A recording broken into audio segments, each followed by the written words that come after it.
Ya, untuk yang pertama ini ada penularan virus corona atau COVID-19 di Indonesia yang masih terjadi.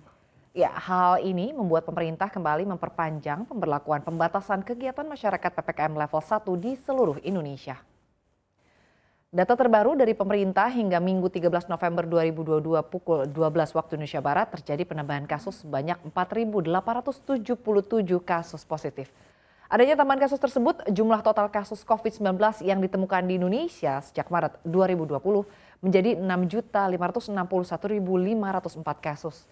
Adapun pasien sembuh hingga Minggu 13 November 2022 sebanyak 4.347 orang, sehingga jumlah total yang telah sembuh dari COVID-19 sebanyak 6.352.606 orang. Hingga kemarin dilaporkan sebanyak 36 pasien positif corona di tanah air meninggal dunia. Dengan demikian jumlah total pasien positif COVID-19 yang meninggal sebanyak 159.104 orang.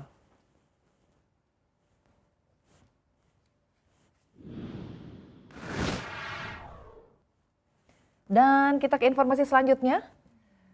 Ya, ini ada ramalan Jokowi dan Sri Mulyani yang menjadi kenyataan. Presiden Joko Widodo dan Menteri Keuangan Sri Mulyani Indrawati dalam beberapa kali kesempatan selalu menekankan ekonomi dunia dalam kondisi awan gelap dan badai besar atau perfect storm akan menghadang.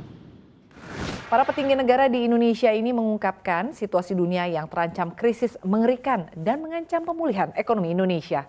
Sri Mulyani juga baru-baru ini di depan para CEO dunia dalam Bloomberg CEO Forum Jumat 11 November 2022 menggambarkan situasi saat ini layaknya perfect storm atau badai besar. Perfect storm yang dimaksud adalah pandemi COVID-19 yang belum usai, perang Rusia-Ukraina yang menciptakan gangguan pasokan yang lebih kompleks, menciptakan inflasi tinggi terutama pada komoditas makanan, pupuk, dan energi.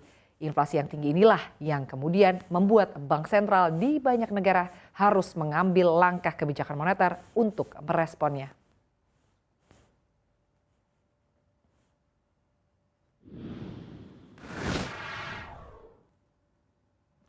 Ya, kita ke informasi selanjutnya, kengerian yang disebut Jokowi nyata.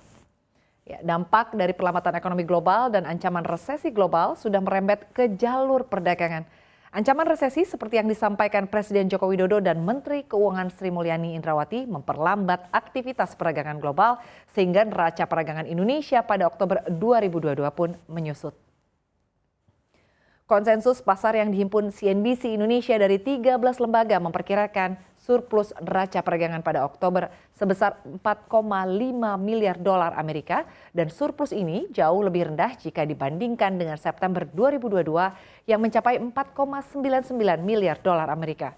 Konsensus juga menunjukkan bahwa ekspor akan tumbuh 11,74% year on year, sementara impor meningkat 23,62%. Jika neraca perdagangan kembali mencetak surplus, maka Indonesia sudah membukukan surplus selama 30 bulan beruntun. Sebagai catatan, nilai ekspor September 2022 mencapai 24,8 miliar dolar Amerika atau melonjak 20,28% secara year on year. Impor tercatat 19,81 miliar dolar Amerika atau melesat 22,01% secara year on year. Badan Pusat Statistik atau BPS akan merilis data perdagangan internasional Indonesia periode Oktober 2022 pada Selasa 15 November 2022.